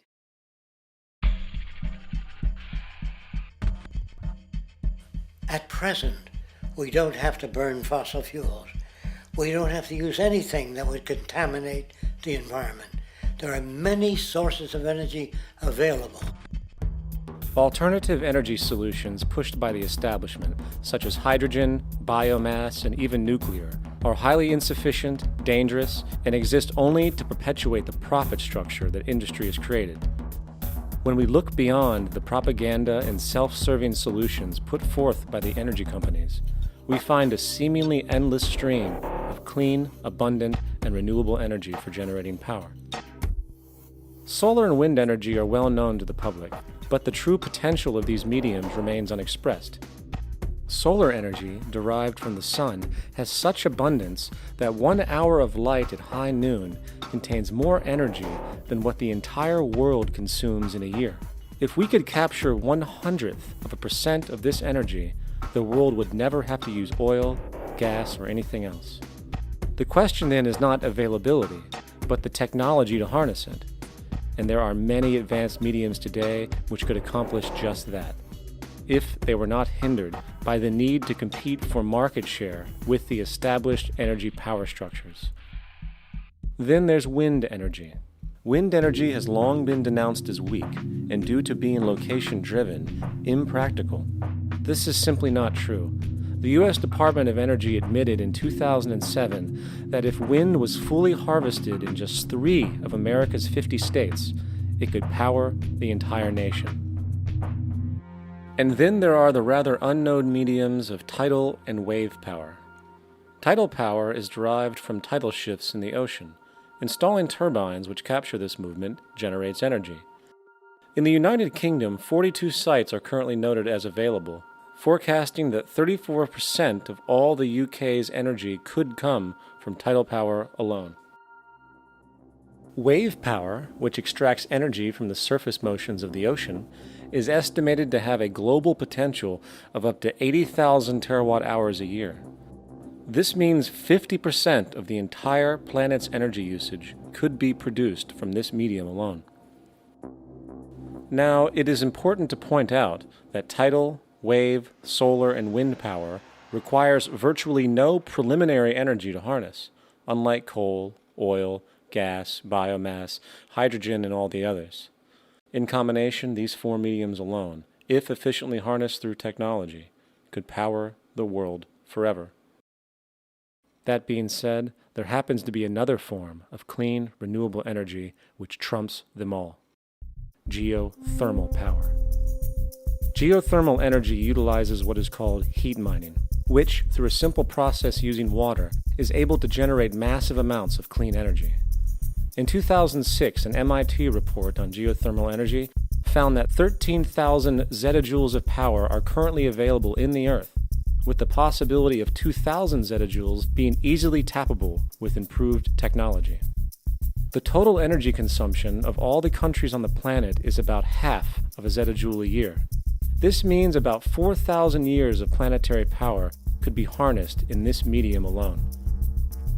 And when we understand that the Earth's heat generation is constantly renewed, this energy is really limitless and could be used forever. These energy sources are only a few of the clean, renewable mediums available, and as time goes on, we will find more. The grand realization is that we have total energy abundance without the need for pollution, traditional conservation, or in fact, a price tag. And what about transportation? The prevailing means of transportation in our societies is by automobile and aircraft, both of which predominantly need fossil fuels to run. In the case of the automobile, the battery technology needed to power an electric car that can go over 100 miles an hour for over 200 miles on one charge exists, and has existed for many years. However, due to battery patents controlled by the oil industry, which limits their availability to maintain market share, coupled with political pressure from the energy industry, the accessibility and affordability of this technology is limited. There is absolutely no reason other than pure, corrupt profit interest that every single vehicle in the world cannot be electric and utterly clean, with zero need for gasoline. As far as airplanes, it is time we realize that this means of travel is inefficient, cumbersome, slow, and causes far too much pollution. This is a maglev train. It uses magnets for propulsion. It is fully suspended by a magnetic field and requires less than 2% of the energy used for plane travel. The train has no wheels, so nothing can wear out. The current maximum speed of versions of this technology, as used in Japan, is 361 miles per hour. However, this version of the technology is very dated. An organization called ET3, which has connections with the Venus Project, has established a tube-based maglev that can travel up to 4,000 miles per hour in a motionless, frictionless tube, which can go over land or underwater. Imagine going from LA to New York for an extended lunch break, or from Washington, D.C. to Beijing, China in 2 hours. This is the future of continental and intercontinental travel: fast, clean, with only a fraction of the energy usage we use today for the same means. In fact, between maglev technology, advanced battery storage, and geothermal energy, there would be no reason to ever burn fossil fuels again. And we can do this now if we were not held back by the paralyzing profit structure. Now, America is inclined toward fascism. It has a propensity by its dominant philosophy and religion to uphold the fascist point of view. American industry is essentially a fascist institution.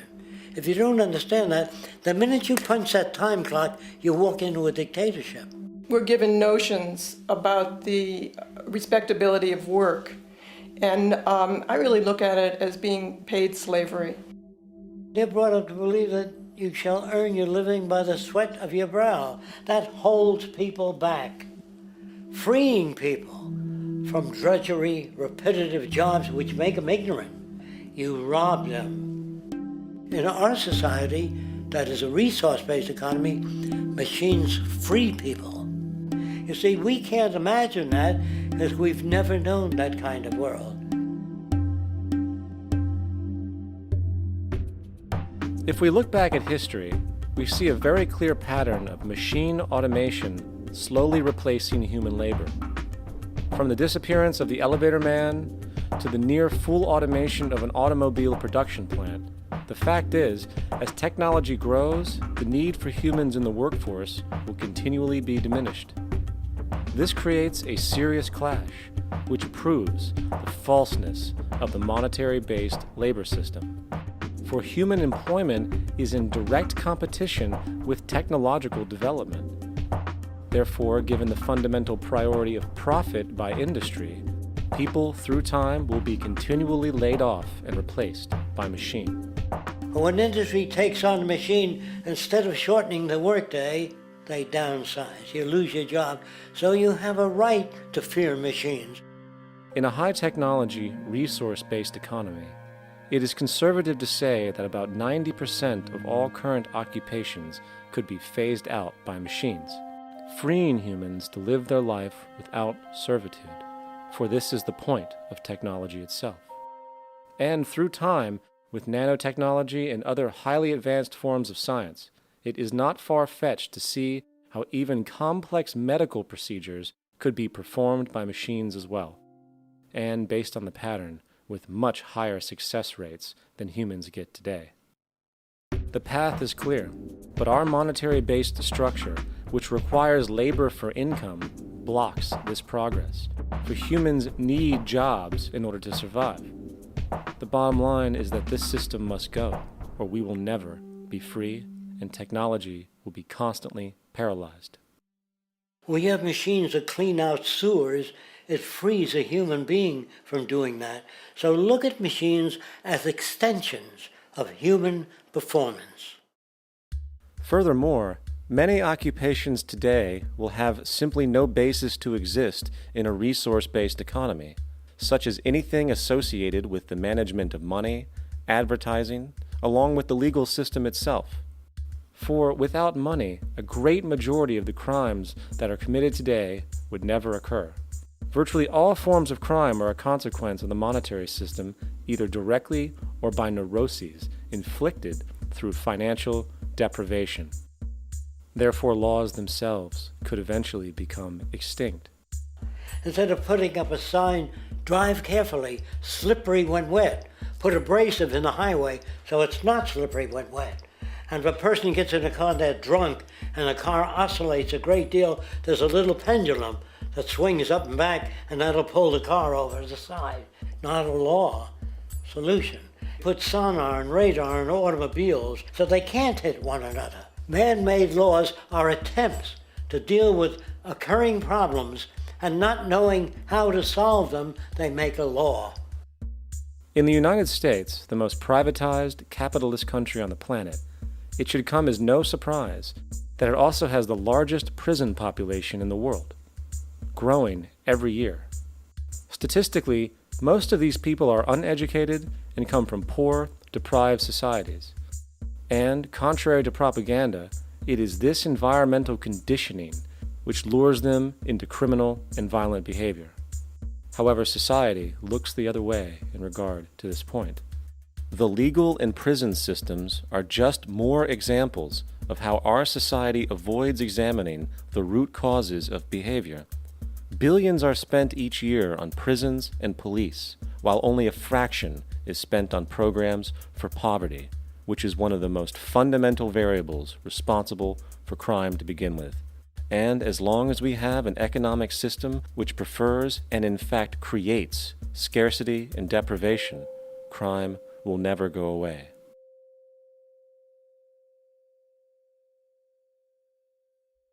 If people have access to the necessities of life without servitude, debt, barter, trade, they behave very differently. You want all these things available without a price tag. Now then, you gotta have a price tag. Well, what'll motivate people? Man gets everything he wants, he just lay around in the sun. This is the myth they perpetuate. People in our culture are trained to believe that the monetary system produces incentive. If they have access to things, why should they want to do anything? They will lose their incentive. That's what you're taught to support the monetary system. When you take money out of the scenario, there would be different incentives, very different incentives. When people have access to the necessities of life, their incentives change. What about the moon and the stars? New incentives arise. If you make a painting that you will enjoy giving it to other people, not selling it.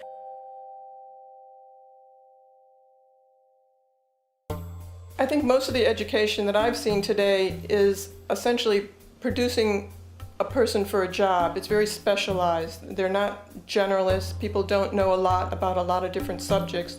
I don't think you could get people to go to war if they knew a lot about a lot of things. I think education is mostly rote, and they're not taught how to solve problems. They're not given the tools emotionally or within their own field of how to do critical thinking. A resource-based economy, the education would be very different. Our society's major concern is mental development and to motivate each person to their highest potential. Because our philosophy is the smarter people are, the richer the world, because everybody becomes a contributor. The smarter your kids are, the better my life will be, because they'll be contributing more constructively to the environment and to my life, because everything that we devise within a resource-based economy would be applied to society. There would be nothing to hold it back. Patriotism, weapons, armies, navies, all that is a sign that we're not civilized yet. Kids will ask their parents, "Didn't you see the necessity of the machines? Dad, couldn't you see that war was inevitable when you produce scarcity? Isn't it obvious?" Of course the kid will understand that you were pinheads, raised merely to serve the established institutions. We're such an abominable, sick society that we won't make the history book. They just say that large nations took land from smaller nations, used force and violence. You'll get history talked about as corrupt behavior all the way along until the beginning of the civilized world. That's when all the nations work together. World unification, working toward common good for all human beings, and without anyone being subservient to anyone else. Without social stratification, whether it be technical elitism or any other kind of elitism, eradicated from the face of the earth. The state does nothing because there is no state.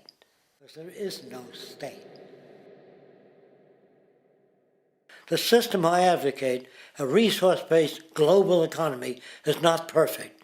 It's just a lot better than what we have. We can never achieve perfection.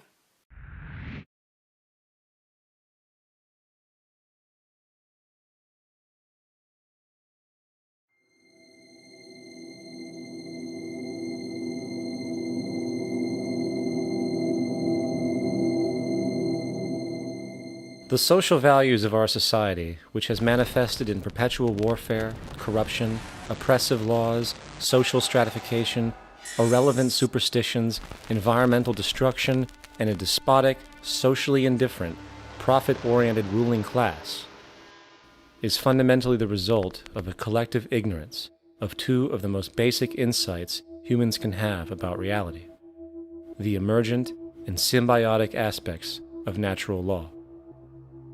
The emergent nature of reality is that all systems, whether it is knowledge, society, technology, philosophy, or any other creation, will, when uninhibited, undergo fluid, perpetual change. What we consider commonplace today, such as modern communication and transportation, would have been unimaginable in ancient times. Likewise, the future will contain technologies, realizations, and social structures that we cannot even fathom in the present. We have gone from alchemy to chemistry, from a geocentric universe to a heliocentric, from believing that demons were the cause of illness to modern medicine. This development shows no sign of ending, and it is this awareness that aligns us and leads us on a continuous path to growth and progress. Static, empirical knowledge does not exist. Rather, it is the insight of the emergence of all systems we must recognize. This means we must be open to new information at all times, even if it threatens our current belief system and hence identities. Sadly, society today has failed to recognize this, and the established institutions continue to paralyze growth by preserving outdated social structures. Simultaneously, the population suffers from a fear of change, for their conditioning assumes a static identity, and challenging one's belief system usually results in insult and apprehension, for being wrong is erroneously associated with failure, when, in fact, to be proven wrong should be celebrated, for it is elevating someone to a new level of understanding, furthering awareness. The fact is, there is no such thing as a smart human being, for it is merely a matter of time before their ideas are updated, changed, or eradicated. And this tendency to blindly hold on to a belief system, sheltering it from new, possibly transforming information, is nothing less than a form of intellectual materialism. The monetary system perpetuates this materialism not only by its self-preserving structures, but also through the countless number of people who have been conditioned into blindly and thoughtlessly upholding these structures, therefore becoming self-appointed guardians of the status quo.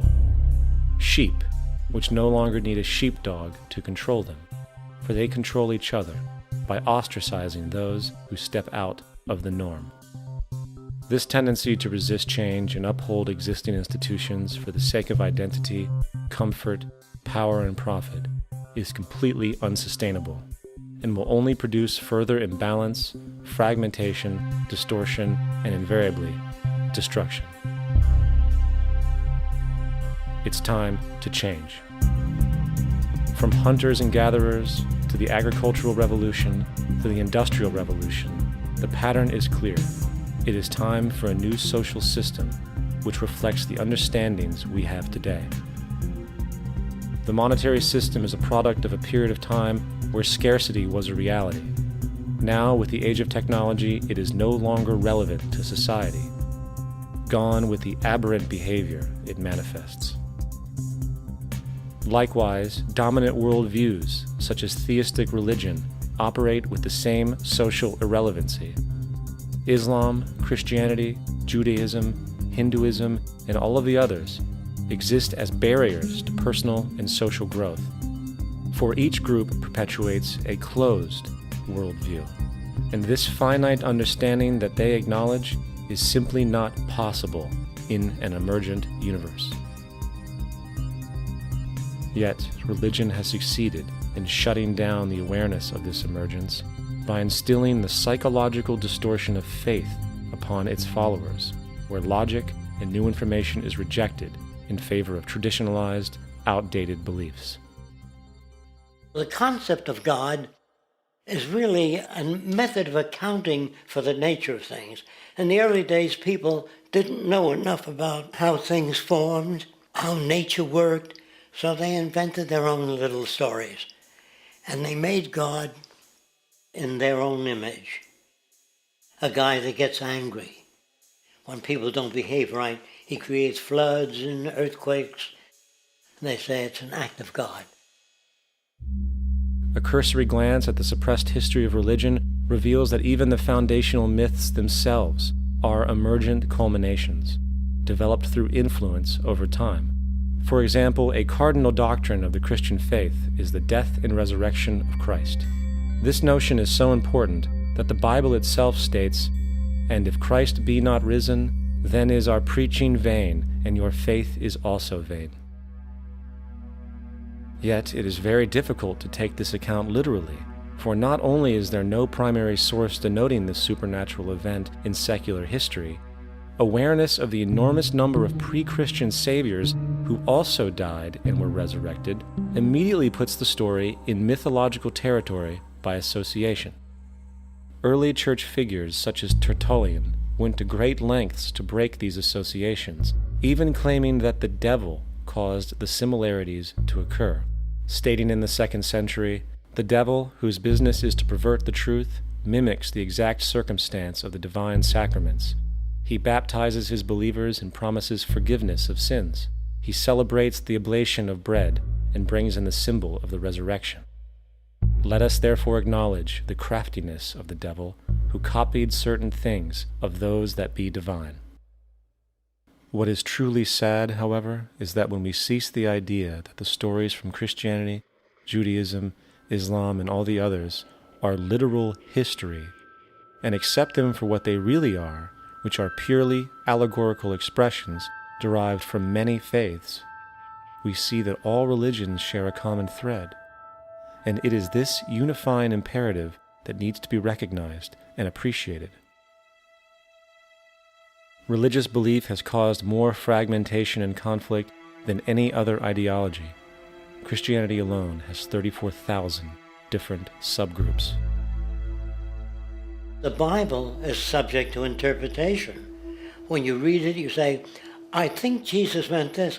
I think Job meant that. Oh no, he meant this. So you have the Lutheran, the Seventh-day Adventist, the Catholic, and a church divided is no church at all.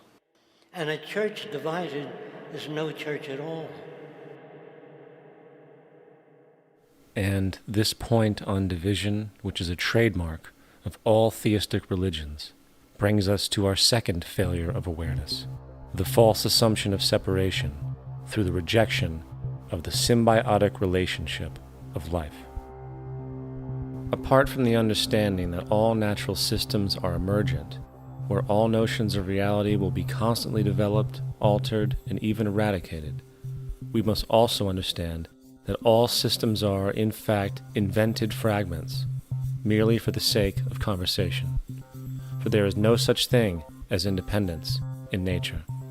The whole of nature is a unified system of interdependent variables, each a cause and a reaction, existing only as a concentrated whole.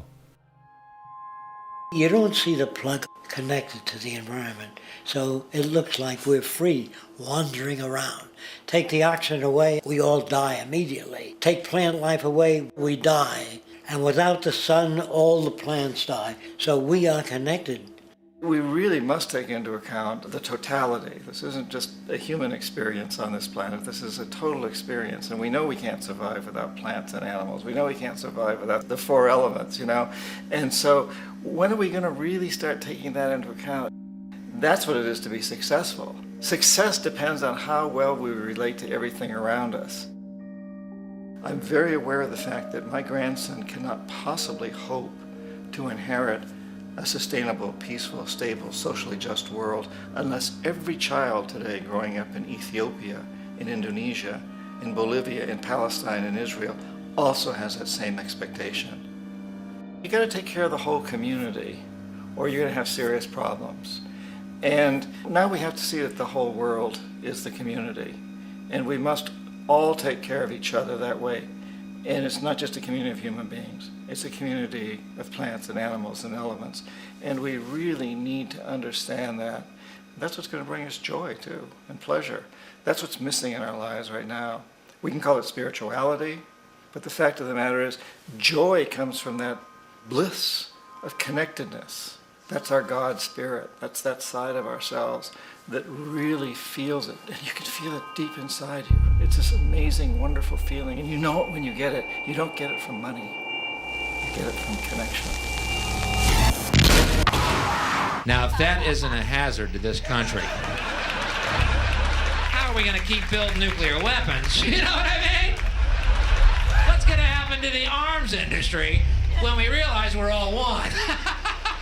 It's going to fuck up the economy. The economy that's fake anyway. The economy that's fake anyway. The economy that's fake anyway. The economy that's fake anyway. The economy that's fake anyway. Which would be a real bummer. You can see why the government's cracking down on the idea of experiencing unconditional love.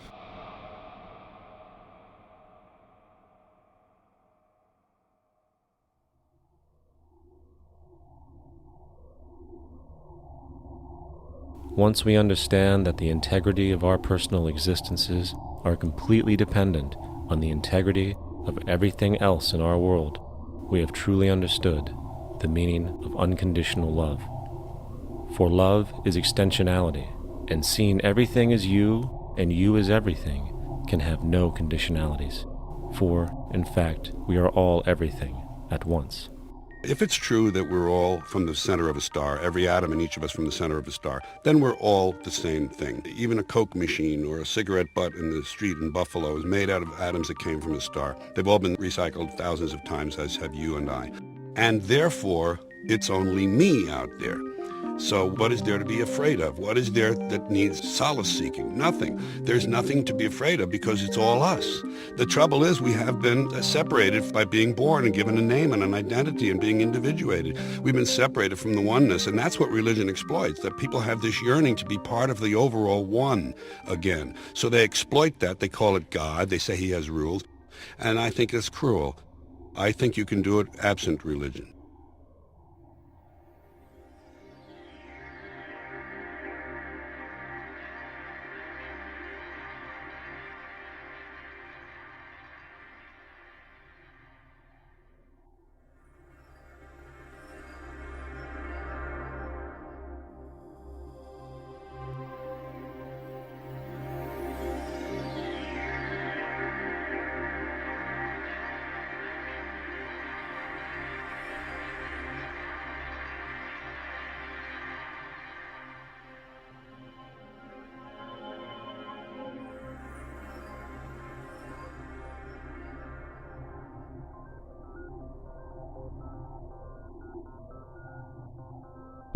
It's time to claim the unity our outmoded social systems have broken apart, and work together to create a sustainable global society where everyone is taken care of and everyone is truly free. Your personal beliefs, whatever they may be, are meaningless when it comes to the necessities of life. Every human being is born naked, needing warmth, food, water, shelter. Everything else is auxiliary. Therefore, the most important issue at hand is the intelligent management of the Earth's resources. This can never be accomplished in a monetary system, for the pursuit of profit is the pursuit of self-interest, and therefore imbalance is inherent. Simultaneously, politicians are useless, for our true problems in life are technical, not political.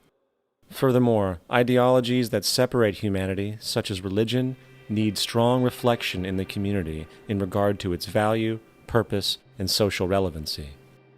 Hopefully, through time, religion will lose its materialism and basis in superstition and move into the useful field of philosophy. The fact is, society today is backwards, with politicians constantly talking about protection and security rather than creation, unity, and progress. The U.S. alone now spends about $500 billion annually on defense. That is enough to send every high school senior in America to a 4-year college.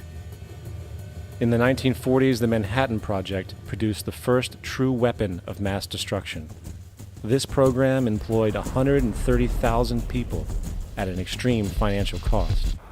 Imagine what our life would be like today if that group of scientists, instead of working on a way of killing people, worked on a way to create a self-sustaining, abundant world. Life today would be very, very different if that was their goal. Instead of weapons of mass destruction, it is time to unleash something much more powerful. Weapons of mass creation.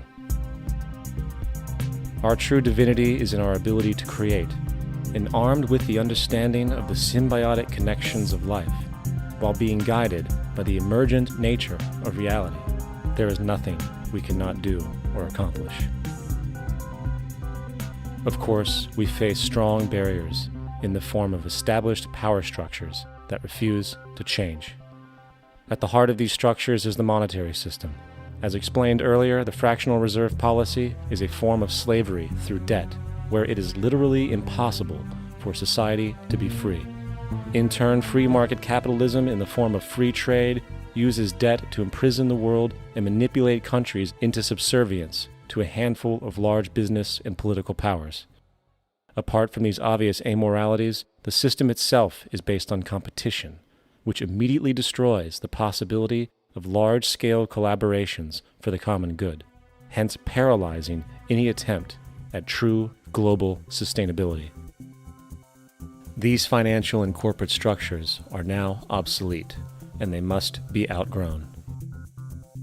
Of course, we cannot be naive enough to think that the business and financial elite are going to subscribe to this idea, for they will lose power and control.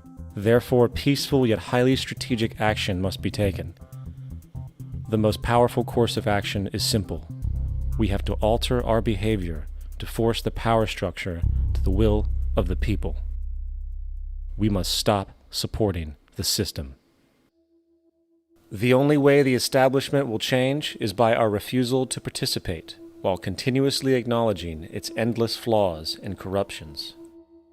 They're not going to give up the monetary system because of our designs of what we recommend. The system has to fail, and people have to lose confidence in their elected leaders. That will be a major turning point if the Venus Project is offered as a possible alternative. If not, I fear the consequences. The trends now indicate that our country is going bankrupt. The probability is our country will move toward a military dictatorship to prevent riots and complete social breakdown. Once the U.S. breaks down, all the other cultures will undergo similar things. As of now, the world financial system is on the brink of collapse due to its own shortcomings. The Comptroller of Currency stated in 2003 that the interest on the U.S. national debt will not be affordable in less than 10 years. This theoretically means total bankruptcy for the U.S. economy, and its implications for the world are immense. In turn, the fractional reserve-based monetary system is reaching its theoretical limits of expansion, and the banking failures you are seeing are just the beginning. This is why inflation is skyrocketing, all debt is at record levels, and the government and Fed are hemorrhaging new money to bail out the corrupt system. For the only way to keep the banks going is by making more money. The only way to make more money is to create more debt and inflation. It is simply a matter of time before the tables turn, and there is no one willing to take new loans, while defaults grow, as people are unable to afford their current loans. Then the expansion of money will stop, and contraction will begin on a scale never before seen, ending a century-long pyramid scheme. This has already begun. Therefore, we need to expose this financial failure for what it is, using this weakness to our advantage. Here are some suggestions. Expose the banking fraud. Citibank, JP Morgan Chase, and Bank of America are the most powerful controllers within the corrupt Federal Reserve System. It's time to boycott these institutions. If you have a bank account or a credit card with any of them, move your money to another bank. If you have a mortgage, refinance with another bank. If you own their stock, sell it. If you work for them, quit. This gesture will express contempt for the true powers behind the private banking cartel known as the Federal Reserve, and create awareness about the fraud of the banking system itself. 2. Turn off the TV news. Visit the emerging independent news agencies on the internet for your information. CNN, NBC, ABC, Fox, and all the others present all news pre-filtered to maintain the status quo. With 4 corporations owning all major media outlets, objective information is impossible. This is the true beauty of the internet, and the establishment has been losing control because of this free flow of information. We must protect the internet at all times, as it is truly our savior right now. 3. Don't ever allow yourself, your family, or anyone you know to ever join the military. This is an obsolete institution now used exclusively for maintaining an establishment that is no longer relevant. U.S. soldiers in Iraq work for U.S. corporations, not the people. Propaganda forces us to believe that war is natural and the military is an honorable institution. Well, if war is natural, why are there 18 suicides every single day by American veterans who have post-traumatic stress disorder? If our military men and women are so honored, why is it that 25% of the American homeless population are veterans? 4. Stop supporting the energy companies. If you live in a detached house, get off the grid. Investigate every means of making your home self-sustainable with clean energy. Solar, wind, and other renewable energies are now affordable consumer realities, and considering the never-ending rising cost of traditional energies, it will likely be a cheaper investment over time. If you drive, get the smallest car you can, and consider using one of the many conversion technologies that can enable your car to be a hybrid, electric, or run on anything other than establishment fuels. 5. Reject the political system. The illusion of democracy is an insult to our intelligence. In a monetary system, there is no such thing as a true democracy, and there never was. We have two political parties owned by the same set of corporate lobbyists. They are placed in their positions by the corporations, with popularity artificially projected by their media. In a system of inherent corruption, the change of personnel every couple of years has very little relevance. Instead of pretending that the political game has any true meaning, focus your energy on how to transcend this failed system. And 6. Join the movement. Go to the ZEITGEISTmovement.com and help us create the largest mass movement for social change the world has ever seen. We must mobilize and educate everyone about the inherent corruption of our current world system, along with the only true sustainable solution: declaring all the natural resources on the planet as common heritage to all people, while informing everyone as to the true state of technology and how we can all be free if the world works together rather than fights. The choice lies with you. You can continue to be a slave to the financial system and watch the continuous wars, depressions, and injustice across the globe while placating yourself with vain entertainment and materialistic garbage. Or you can focus your energy on true, meaningful, lasting, holistic change, which actually has the realistic ability to support and free all humans with no one left behind. But, in the end, the most relevant change must occur first inside of you. The real revolution is the revolution of consciousness, and each one of us first needs to eliminate the divisionary, materialistic noise we have been conditioned to think is true, while discovering, amplifying, and aligning with the signal coming from our true empirical oneness. It is up to you. What we are trying in all these discussions and talks here is to see if we cannot radically bring about a transformation of the mind. Not accept things as they are, but to understand it, to go into it, to examine it, give your heart and your mind with everything that you have to find out a way of living differently.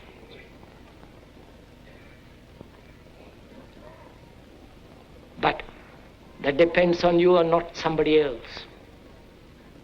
Because in this there is no teacher, no pupil, there is no leader, there is no guru, there is no master, no savior. You yourself are the teacher and the pupil, you are the master, you are the guru, you are the leader. You are everything. And to understand is to transform what is.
We thank you for watching this video and ask you to spread the news.